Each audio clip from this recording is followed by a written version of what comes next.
Bismillah. Alhamdulillah. Salatu wassalamu ala rasulillah wa ala alihi wa sahbihi wa man wala.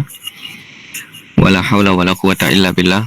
Allahumma alimna ma yanfa'una wa anfa'na bima 'allamtana wa zidna ilman. Alhamdulillah, insyaallah kita lanjutkan.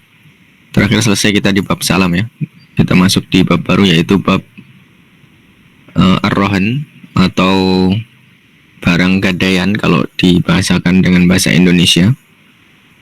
Kemudian berkata al-musannif rahimahullahu ta'ala, langsung saja kita masuk ke bab baru, faslun fi ahkamir rahan. Jadi di bab di hukum tentang rahan, Al-Imam Abu Syuja mengatakan di dalam matanya, faslun wa kullu ma jaza bai'uhu jaza rahnuhu fid duyun. Ya, faslun bab baru, kullu ma jaza bai'uhu jaza rahnuhu fid duyun. Beliau langsung memberikan kaidah sebelum kita masuk ke dalam kaidah atau dhabit di sini, yang artinya adalah yang setiap apa-apa yang bisa dijual belikan maka diperbolehkan untuk dijadikan gadaian atau barang gadaian di dalam hutang piutang.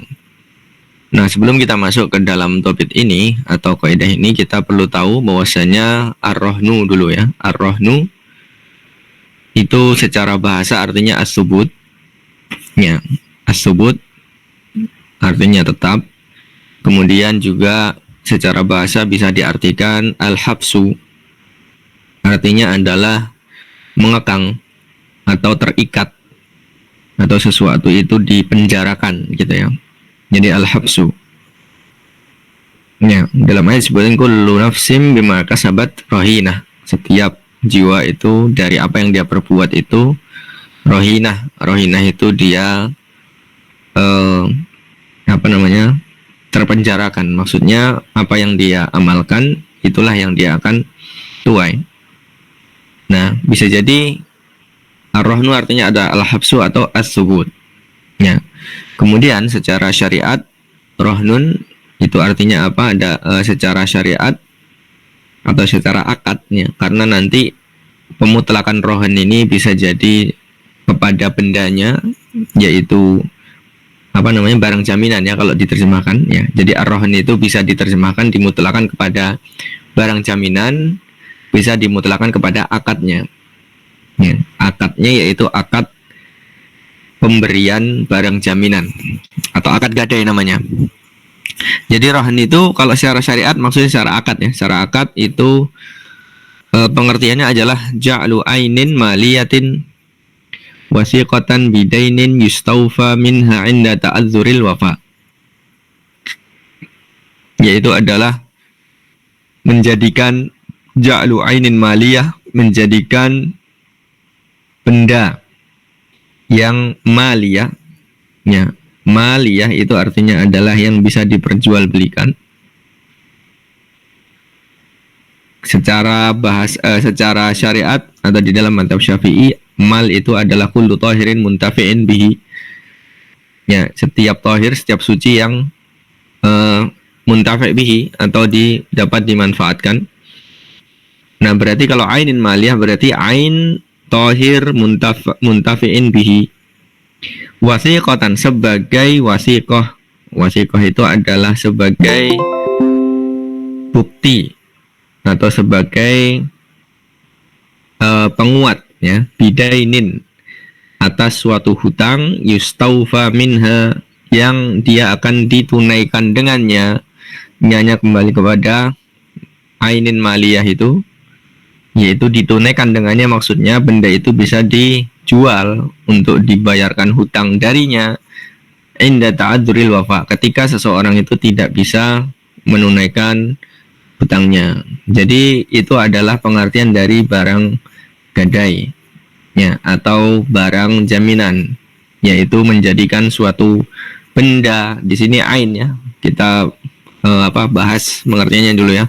Ain berarti kalau bukan ain ini tidak boleh atau tidak bisa dinamakan sebagai rohan. Jadi ain di sini berarti dia harus benda. Kemudian maliyah Setelah ain, berarti keluar dari kata ain ini manfaah. Berarti tidak bisa manfaah itu dijadikan sebagai barang jaminan. Kemudian maliyah, maka keluarnya ain yang bukan mal.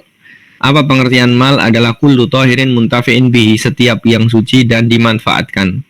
Berarti kalau seandainya dia menggadaikan atau menjadikan barang jaminan dia itu sesuatu yang najis, seperti kotoran binatang misalnya, atau anjing misalnya, dijadikan barang jaminan, maka tidak dinamakan sebagai rohen, ya, atau tidak sah sebagai akad rohen atau akad jaminan.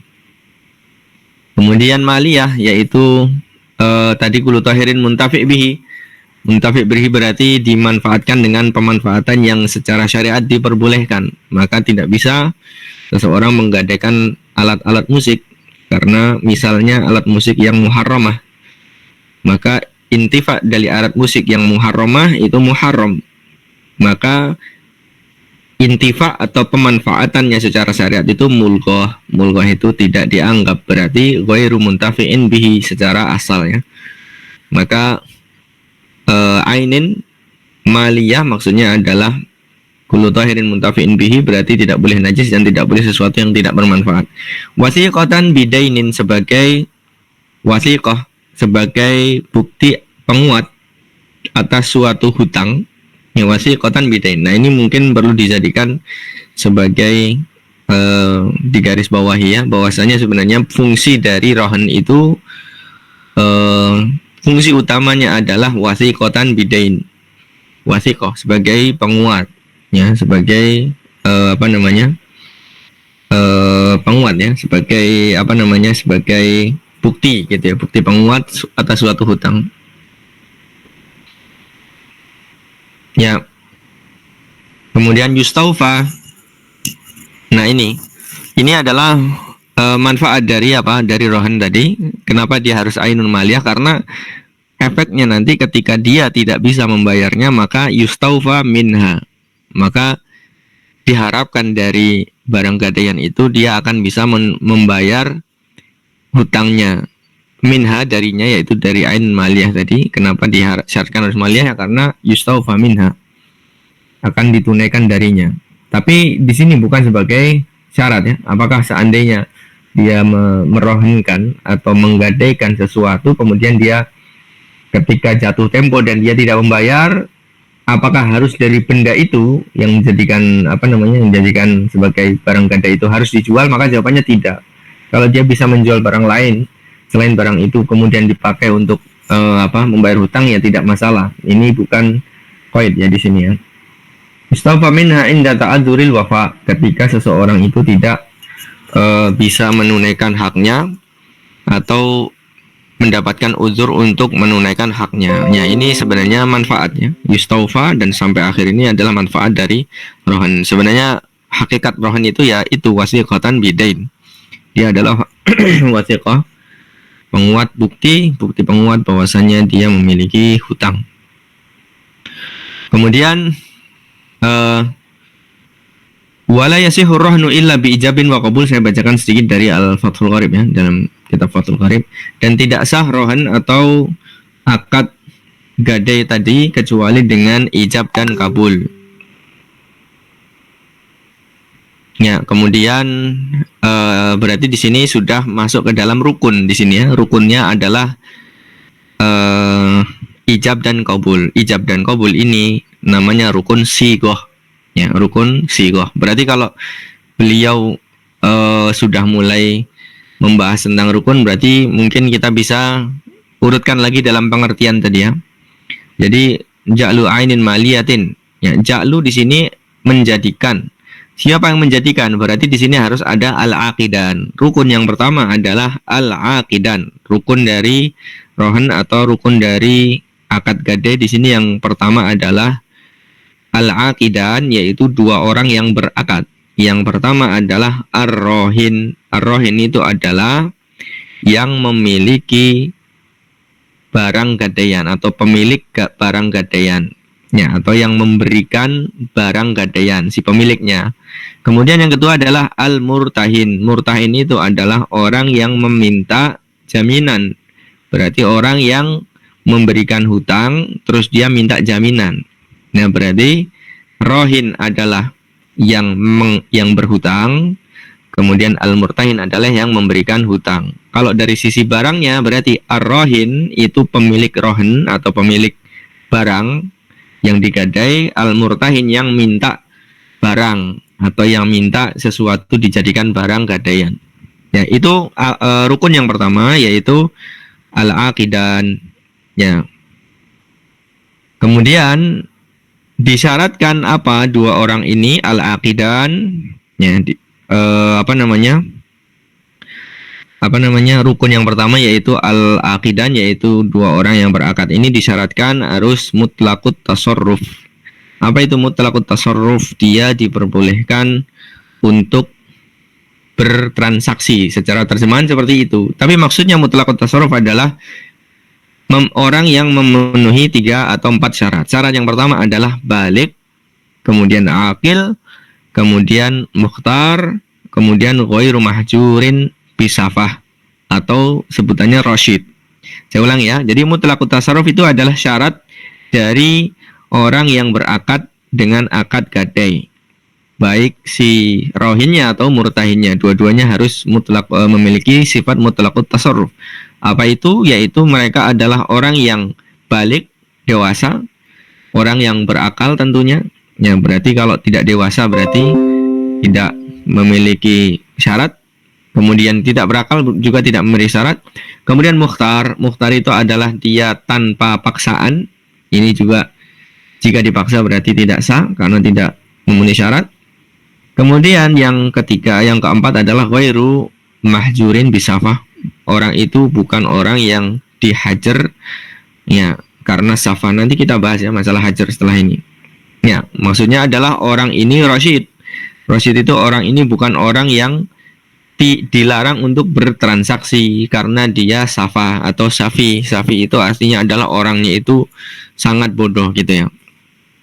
Atau orang itu memang tidak mampu bertransaksi, dianggap dia mubadzir. Ya. Safi itu orang yang sangat, mungkin dalam bahasa kita itu ya dungu mungkin ya. Dia tidak bisa membedakan mana yang mahal mana yang murah ya misalnya, maka dia mubadzir kalau seandainya bertransaksi. Maka yang seperti ini mahjur, orang seperti ini dihajar. Nah, kalau seandainya memenuhi 4 syarat ini, maka itu itu adalah syarat dari seseorang boleh melakukan akad rohan atau akad gadai. Ya, jadi tadi dan disyaratkan setiap dari murtahin dan juga ar-rahin wal murtahin, ya itu disyaratkan dia harus memiliki mutlaqut tasarruf, an yakuna mutlaqat muttaqai at-tasarruf. Jadi dua-duanya harus memiliki sifat mutlaqut tasarruf, dan sebagian mensyaratkan harus tidak mutlaqut tasarruf tapi mutlaqu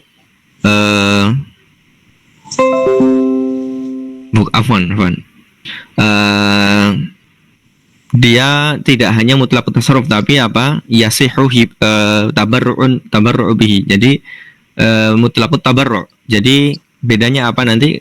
Ada perbedaan sedikitnya antara mutlaqut tasarruf dan seseorang yang yasihu at-tabarru'u bihi. Ya. Jadi ada sebagian yang mensyaratkan itu, akan tetapi secara umum ya, orang yang diperbolehkan dalam tabarru' atau hibah itu adalah orang yang mutlaqut tasarruf yang 4 sifat tadi, ditambah hartanya adalah bukan harta yang diperwalikan atau bukan dia sebagai wali anak yatim misalnya. Ya, jadi secara umum ya tidak jauh berbeda, kan, tetapi bedanya ketika dia menjadi seorang wali yatim misalnya. Wali yatim apakah boleh menghibahkan hartanya, padahal itu harta anak yatim, apakah boleh menghibahkannya? Maka jawabannya tidak boleh. Nah, yang yang disyaratkan di dalam dalam syarat mutlaqu at-tabarru' di sini adalah dia diperbolehkan juga dia bukan wali yatim, tapi itu pembahasan berikutnya. Secara umum adalah tadi syarat dari al-aqidan, yaitu dua orang yang berakad antara rahin dan murtahin, yaitu mutlaqu at-tasarruf. Kemudian berikutnya kita masuk ke rukun berikutnya. Tadi rukun yang pertama adalah al-aqidan, kemudian yang kedua adalah rukun berikutnya adalah yang disebutkan di sini oleh Al-Imam Abu Syuja di sini, kullama jaza bai'uhu. Nah, ini sudah masuk ke dalam ain atau benda yang dijadikan sebagai barang gadaian. Berarti itu adalah rukun yang kedua ya. Rukun yang kedua adalah ainun marhunah. Ya, ainun marhunah itu atau disebut juga al-marhun. Ya, al-marhun artinya adalah yang digadaikan. Maksudnya yang digadaikan adalah ainul marhunah, benda yang dijadikan sebagai barang yang digadaikan, gitu ya. Apa syaratnya? Syaratnya yang seperti disebutkan oleh maten di sini, kullu ma jaza bai'uhu jaza rahnuhu. Berarti sesuatu yang boleh diperjualbelikan maka dia boleh dijadikan sebagai ainun marhuna. Berarti kalau begitu dibalik ya. Berarti kalau seandainya dia menggadaikan sesuatu yang tidak boleh diperjualbelikan, maka tidak sah gadainya. Ya, kira-kira seperti itu ya. Berarti syaratnya apa yang pertama? An yakuna malan tentunya. Mal itu adalah kullu tahirin muntafi' bihi, setiap yang suci dan dimanfaatkan. Kemudian jaza bai'uha, ya. Mal dan dia sah diperjualbelikan. Nah, tetapi ini tidak, kaidah ini tidak mutaridah, tidak semua yang boleh diperjualbelikan berarti dia adalah tidak ada pengecualian sama sekali. Tentunya pasti ada pengecualian ya. Seperti sesuatu yang boleh diperjualbelikan akan tetapi dia bukan ain ya. Misalnya apa? Misalnya manfaah misalnya. Jadi disebutkan ya ainun marhunah, tapi ternyata dobitnya ketika disebutkan kullu ma jaza bai'uhu jaza rahnu, setiap apa yang boleh dijual belikan boleh dijadikan sebagai barang gadai, ternyata dia bukan ain ya, maka dia tidak boleh untuk dijadikan barang gadai gitu ya. Jadi syaratnya harus ain yang pertama, kemudian dia harus mal dan jaza bai'uhu. Ya, kemudian berikutnya rukun yang ke setelah ainun marhunah jaza rahnuhu fid duyun. Di sini almarhun bihi, duyun di sini almarhun bihi. Almarhun bihi itu adalah dia itu akad gadainya karena apa gitu ya. Di sini disebutkan ya fid duyun. Ya, karena dain atau duyun. Ya. Jadi rukun yang pertama tadi adalah al-aqidan, dua orang yang berakad. Rukun yang kedua adalah ainun marhunah, yaitu bendanya yang dijadikan sebagai objek gadai, bendanya yang digadaikan, syaratnya tadi sudah. Kemudian berikutnya adalah yang rukun yang ketiga, yaitu hutangnya atau marhun, almarhun bihi. Almarhun bihi itu artinya adalah hutangnya. Disebabkan karena apa? Gadai itu ya karena hutang, itu namanya almarhun bihi. Ya, almarhun bihi itu adalah hutangnya. Syaratnya apa hutangnya? Yang pertama syaratnya adalah dia harus sabitan. Sabitan itu mewujud. Nanti ada di sini ya. Ida staqarra subutuha fi dimana di sini. Ini duyun, kemudian apa syaratnya ini? Ida staqarra subutuha fi dimma. Subut sabit dulu ya. Sabit itu mewujud. Ya, mewujud itu ada tentunya. Kalau hutangnya belum ada ya belum boleh meminta barang gadai. Ya. Harus ada dulu. Kalau seandainya belum sabit ya belum boleh meminta barang gadai atau barang jaminan. Kemudian yang kedua, nah tadi disebutkan kata di sini adalah idastaqarra. Istaqarra maknanya adalah lazim. Dan kita sudah sedikit ya belajar ada akad itu terbagi menjadi dua, akad al-uqud al-lazimah sama al-uqud ghairu lazimah. Ya. Yang akad lazim sama akad yang tidak lazim. Maksudnya bagaimana itu? Akad lazim artinya adalah akad-akad yang seseorang itu tidak boleh fasakh atau membatalkan sepihak di tengah jalan setelah ba'da in'iqadihi, setelah akad itu terjadi dan sempurna.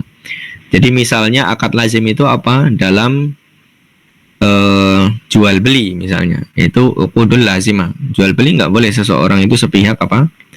Sepihak membatalkan sepihak gitu ya. Jadi yang pertama adalah sabit, yaitu hutangnya harus ada, dan yang berikutnya adalah hutangnya tersebut di dalam akad-akad lazimah, bukan akad-akad yang ghairu lazim. Akad-akad lazimah itu ya akad-akad yang tidak boleh difasakh atau dibatalkan di tengah jalan sepihak. Ya, seperti jual beli, kemudian salam, kemudian sewa menyewa. Nah, akad yang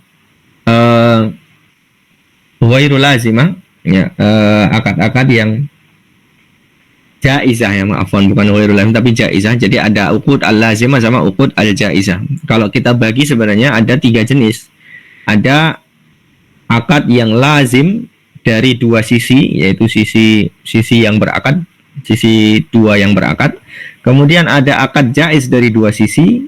Kemudian satu lagi ada akad yang di tengah-tengah, yaitu akad yang satu sisi jaiz, satu sisi lazim. Nanti kita akan bahas ya.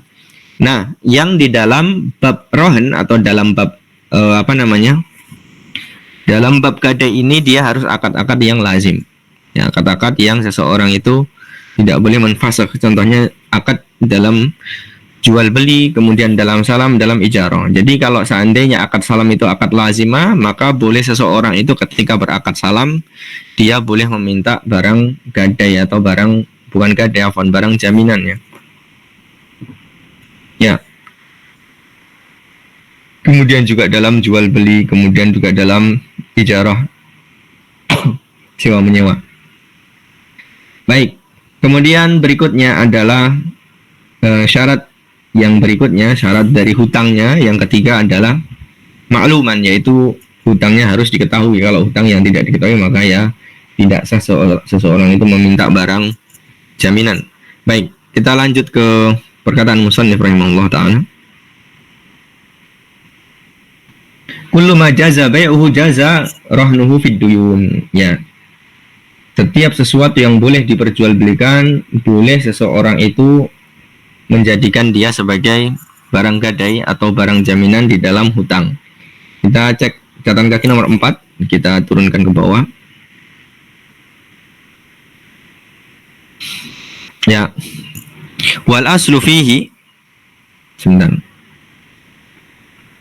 Wal aslu fihi, ya, al aslu fihi yaitu al asal di sini maknanya dalil. Ya, dalil di dalamnya, maksudnya di dalam perkara ini atau di dalam nas yang tadi disebutkan, Syalbuqa menyebutkan dalilnya, yaitu qauluhu ta'ala, firman Allah Subhanahu wa ta'ala, wa in kuntum ala safarin wa lam tajidu katiban farihanum maqbudah. Nah ini, dan ketika kalian ala safar, ketika dalam keadaan safar, wa lam tajidu katiban, dan kalian itu tidak mendapatkan katib. Katib itu adalah penulis.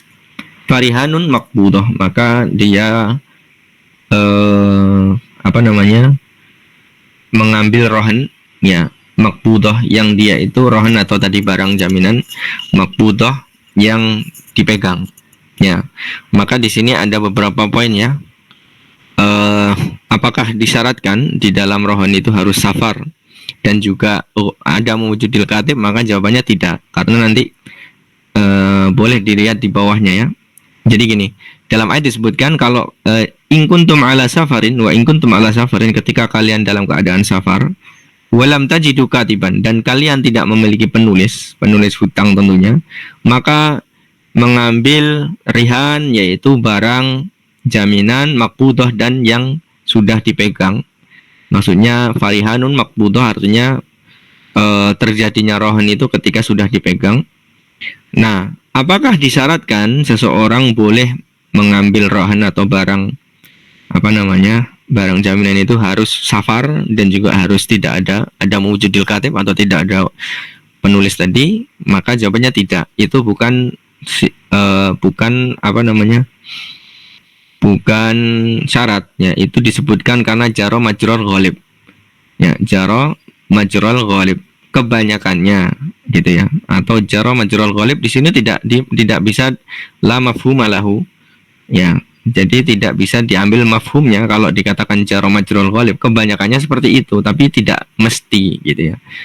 Karena kalau seandainya dia dikatakan pasti seperti itu, berarti bisa diambil mafhumnya. Mafhum itu pemahaman dari nasnya. Misalnya begini, kalau seandainya itu bukan jaro majrur ghalib, maksudnya itu adalah syaratnya, berarti kalau tidak safar dan tidak dan menemukan atau dan ada seorang penulis, maka tidak boleh ngambil rohan atau tidak boleh berakad dengan akad rohan. Maka kata para ulama tidak. Kenapa? Karena ada dalil yang lain. Kita lihat ya, di bawahnya Syekh Al-Bukhari membawakan wa yasihur rohnu fis safari wal hadar. Nah ini beliau langsung mentakib ya, maksudnya supaya tidak salah paham di memahami ayat tadi itu, dan rohan itu boleh di dalam safar dan ketika mukim. Faqad ruwiyal Bukhari, dan diriwayatkan oleh Imam Bukhari wa Muslim, dari Imam Muslim, an Aisyah radhiyallahu taala anha, dari Aisyah radhiyallahu taala anha, anna Nabiyya sallallahu alaihi wasallam ishtara ta'aman min Yahudiyyin ila ajal. Nabi sallallahu alaihi wasallam membeli makanan dari Yahudi dengan ajal, yaitu dengan tempo. Wa rahnuhu, dan jaminannya adalah ya dir'an min hadid, ya baju perang dari besi. Ya. Ini dalilnya bahwasanya Nabi sallallahu alaihi wasallam itu pernah menggadaikan, atau dalil barang jaminan itu Nabi pernah menjaminkan baju perangnya beliau kepada seorang Yahudi, padahal beliau di Madinah dan beliau juga tentunya tidak tidak kehilangan, atau pasti ada penulis di Madinah karena banyak penulis di Madinah ya. Jadi itu bukan syarat. Jadi apa dalilnya bahwasanya itu bukan syarat? Ya, bahwasanya Nabi sallallahu alaihi wasallam menggadaikan baju perangnya beliau dan keadaan beliau mukim dan beliau tidak kehilangan atau masih ada penulis. Jadi itu bukan syarat, tapi itu hanya jaro majrur ghalib. Maka kalau dikatakan jaro majrur ghalib, maka kebiasaannya orang yang bersafar, orang yang tidak mendapatkan tulisan, maka dia butuh wasiqah. Wasiqah itu artinya butuh penguat supaya dia tahu itu adalah hutang. Nah, maka wasiqah itu dikuatkan dengan hutang itu dibuktikan dengan rohan. Rohan itu artinya barang jaminan. Ya sudah, kalau nggak ada penulisnya dan kita dalam keadaan safar, ngambil rohannya. Itu maksudnya dari ayat ini. Jadi ayat ini itu jaro majrur ghalib, bukan syarat. Karena wasiqah sebenarnya wasaiqul huquq, atau alat pembukti, alat penguat bahwasannya dia punya hak, itu ada 3. Yang pertama rohan ini, yaitu barang gadai jaminan. Kemudian yang kedua adalah doman. Doman itu ada orang yang menjamin. Orang yang menjamin maksudnya seseorang yang menjamin bahwasanya dia berhutang, saya jamin dia. Nanti akan kita bahas ya di masalah apa doman. Kemudian yang ketiga adalah syahadah. Syahadah itu saksi 2 orang. Nah, maka itu adalah wasailul huquq atau wasaikul huquq, afwan. Kemudian kita ke atas lagi ya. Wa kullu ma jaza bai'uhu jaza rahnuhu. Fid duyuni idza istaqarra subutuha fid dhimma. Ya. Maka sudah kita jelaskan semua ya di dalam nas ini. Pertama tadi wa kullu ma jaza bai'uhu jaza rahnu sudah ya. Maka penulis di sini mengeluarkan dari kata a'yan ya.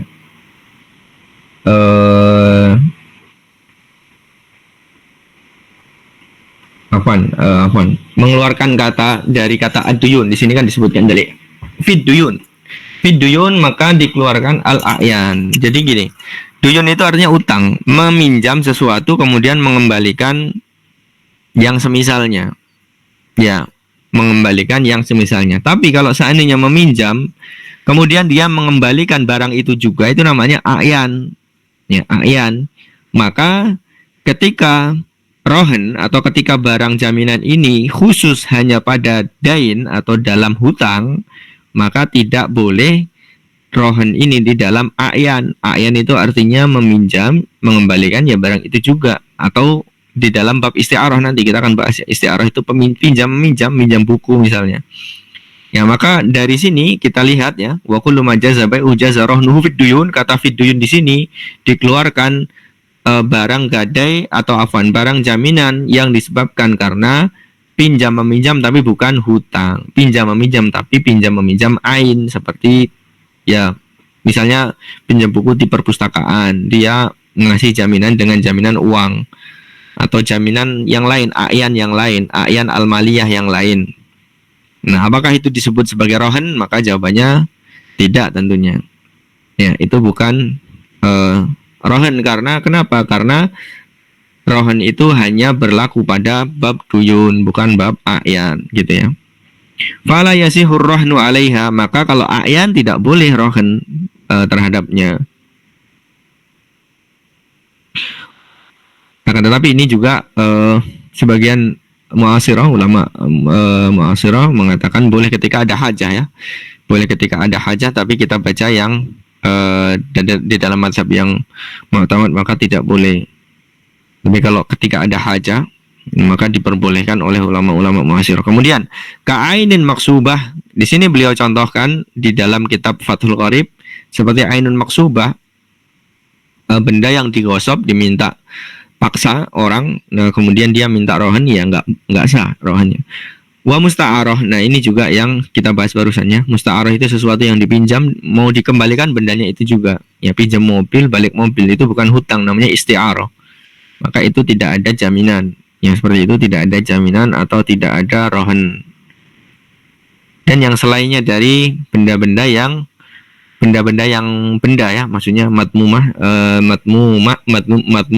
dalam tanggungan dia. Ya. Kemudian tadi duyun idza istaqarra, ketika dain itu istaqarra. Sebentar. Ya, idza istaqarra artinya la idza istaqarra itu istiqrar artinya lazim. Jadi dalam akad-akad lazimah. Thubutuha harus sabit, tadi sudah kita bahas. Ya. Fid dhimmah, kenapa di dhimmah? Karena dia sebagai hutang, bukan sebagai yang lainnya. Jadi idza istaqarra ad-duyun istiqrar maksudnya adalah lazimah. Kemudian subutuha dia harus wajib sabit fid dhimmah. Kemudian berikutnya kita masuk ke takbir berikutnya ya. Beliau mengatakan nih Imam Abu Syuja rahimahullahu taala, walirrahini ar-ruju'u fihi ma lam yaqbidhu. Walirrahini, dan bagi rohin tadi sudah kita bahas, adalah orang yang memiliki barang atau orang yang berhutang. Ar-ruju itu maksudnya dia kembali dari akad rohannya atau akad gadainya atau akad jaminannya. Maksudnya dia nggak jadi menjadikan barang itu barang gadaian. Ya, fihi, dalam akad tersebut bisa jadi diganti dengan barang yang lain atau bisa diganti dengan akad yang lain. Dia boleh.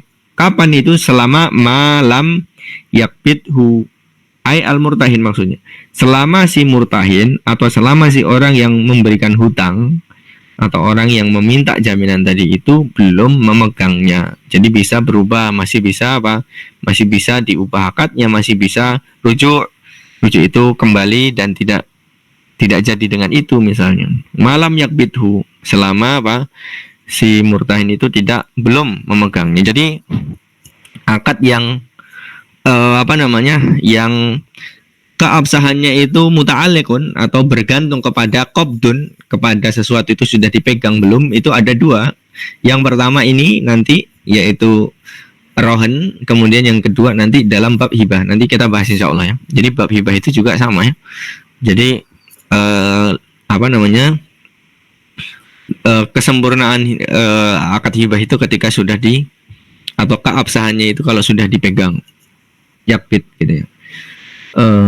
Walirahin rujuk fi malam yakbidhu al-murtahin. Kalau seandainya sudah dipegang ain al-marhunah, jadi benda yang dijadikan sebagai barang gadaian atau barang jaminan tadi, bagi orang-orang yang sudah sah atau sudah bisa dianggap sebagai orang yang memegang itu maksudnya memegang barang tadi, ya, secara syar'i gitu ya, maka sudah tetap akad gadai atau akad jaminan tadi. Dan orang yang memberikan atau pemilik barang, ya, yang ngasih maksudnya pemilik barang tadi itu tidak boleh rujuk kalau sudah kepegang, ya, kecuali kalau dia ada kesepakatan beda lagi. Tapi kalau dia sepihak, oh nggak jadi, saya mau ganti atau saya mau mewakafkan itu atau yang lainnya, maka tidak boleh itu dilakukan karena sudah sempurna akad atau sudah tercapai akad gadai atau akad jaminan tadi. Kemudian juga rohan ini berikutnya, poin berikutnya, sebentar. Walirahin rujul walayat manhul murtahin ila bitta'adi. Nah ini poinnya. Walayat manuhu al murtahinu illa bitta'adi. Dan orang yang murtahin, yaitu orang yang menerima barang tadi, orang yang memberikan hutang, ya, orang yang menyimpan barangnya, menyimpan barang barang jaminan itu, la yatmanhu al murtahinu, dia tidak menjamin kalau ada kerusakan, kalau ada kehilangan, illa kecuali bitta'addi, kecuali kalau seandainya dia memang lalai, si orang murtahin ini, si yang nyimpan ini dia lalai, ya. Jadi asalnya adalah seorang arrohin, seseorang yang memberikan, ya, dia orang yang berhutang terus memberikan barang jaminan kepada orang yang dihutangi itu, wad'uhu alal amanah, asalnya adalah meletakkannya itu dia sudah mempercayai bahwasanya dia amanah. Ya, kalau sudah seperti itu, maka ya sudah, berarti dia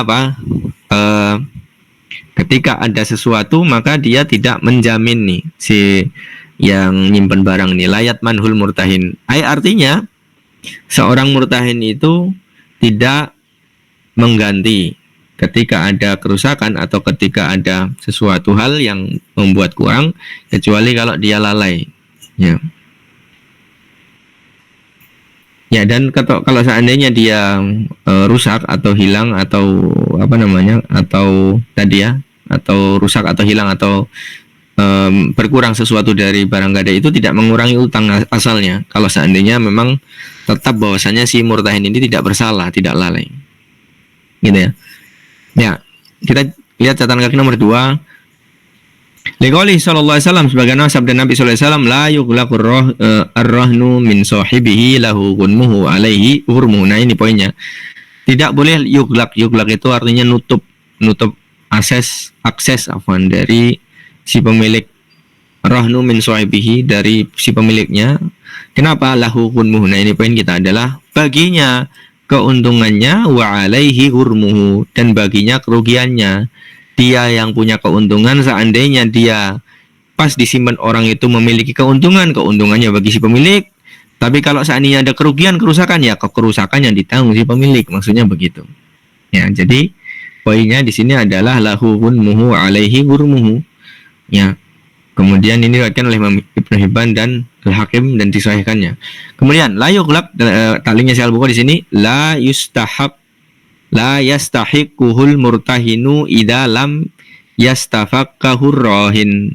Yughlaq itu artinya tadi kalau diterjemahkan menutup akses, itu maksudnya tidak, seorang murtahin itu tidak boleh mengambil hak apapun dari barang gadai tadi selama si pemilik itu tidak melepaskannya. Min sahibihi ay huwa min domanihi falayat man lahu illa bitta'addi. Artinya min sahibi dalam hadis tadi artinya ay huwa min domanihi, artinya dia itu dalam tanggungan dia, falayat man lahu illa bitta'addi, maka tidak ada tanggungan bagi si murtahin, yaitu si pemegang tadi, ya, kecuali dengan ta'addi. Ta'addi itu kelalaian atau sengaja.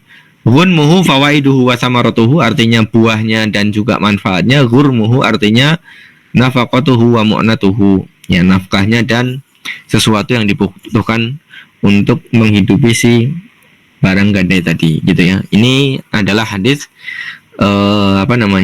yang atau syarah dari hadis yang dibawakan oleh Syekh Al-Bukhari tadi. Nah, kemudian Kalau seandainya tadi, saya ulang lagi, kalau seandainya si barang gadai tadi itu sedikit berkurang atau sedikit atau bahkan hilang atau bahkan rusak, maka dia tidak menggugurkan hutang, ya, tidak menggugurkan hutang. Ya kalau seandainya taadi itu artinya dengan kelalaian, ya berarti nanti kadar kelalaiannya nanti diukur. Kalau seandainya lalai total dan dia memang bersalah, maka kerugiannya dikurangi tentunya ya. Dia tentunya mengganti kerugiannya, bukan dikurangi afan. Dia mengganti kerugian dari apa? Dari barang yang dia simpan tadi. Kalau seandainya idda'a talafuhu wa lam yadhkur sababan li talafihi suddiqa biyaminihi. Kemudian kalau seandainya orang yang ini tidak ada di kitabnya, ini dalam kitab Fathul Qorib, tidak ada di kitabnya Syarh Bukhari. Kalau seandainya si yang memegang tadi mengatakan bahwasanya barangnya hancur atau hilang, ya, atau rusak dan tidak menyebutkan sebab, maka dia dipercaya kalau dia bersumpah, ya, dan seterusnya. Kalau seandainya kita lanjutkan illa bitada idza qabidal qabdul haq lam yakhruj syai'un minar rahini hatta yaqdina ini. Wa idza qabadal murtahinu, kalau seandainya al murtahin sudah memegang barang tadi, wa idza qabado artinya qabado al murtahinu di sini ba'du al haqqi, sebagian hak, ya. Wa idza qabadal murtahinu ba'dul haqqi, jadi si orang yang orang yang memberikan hutang atau orang yang disimpan barang di dalam rumah dia atau sama dia tadi sudah diberikan sebagian dari hutangnya. Qabadha ba'dal haqqi, jadi sebagian hak, sebagian hutang sudah dibayar.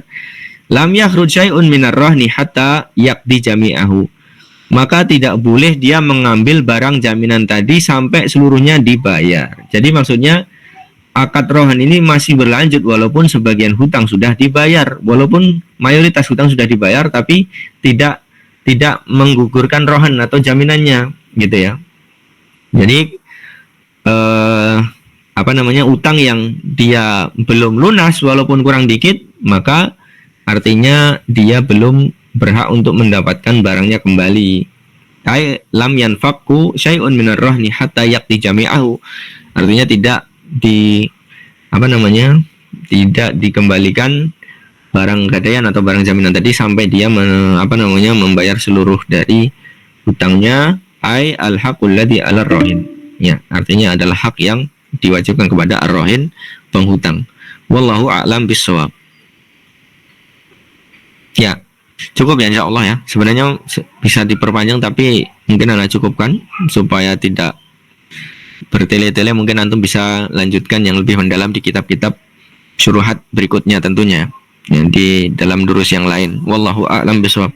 Mungkin ini yang dapat saya sampaikan. Saya kembalikan ke Akhsul Qurnain, tafadhol.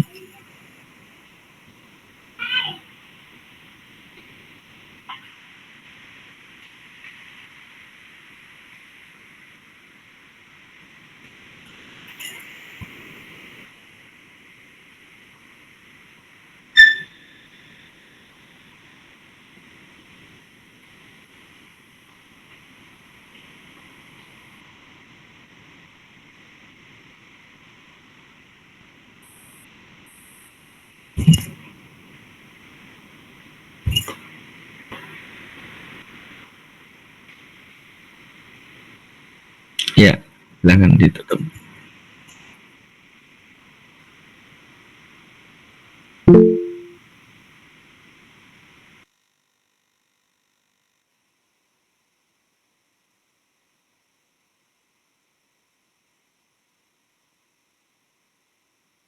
Assalamualaikum warahmatullahi wabarakatuh. Ya, izin bertanya, walaupun barang jaminan hancur dengan tidak sengaja, si murtahin tidak wajib mengganti. Naam. Jadi murtahin atau yang menyimpan barang itu dia tidak bertanggungan, tidak nanggung apa-apa ketika si barang ini hancur bukan disebabkan karena kelalaian dia, gitu ya. Nah, adapun kalau seandainya kelalaian dia dan terbukti, maka itu dia bertanggung jawab. Tapi kalau tidak, ya berarti tidak. Karena yaduhu yadul amanah. Wallahu a'lam bishawab.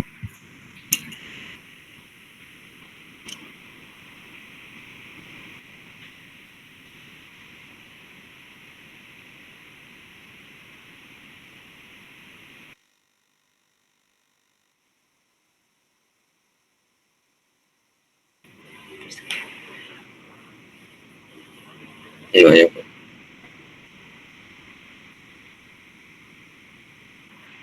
Waalaikumsalam warahmatullahi wabarakatuh.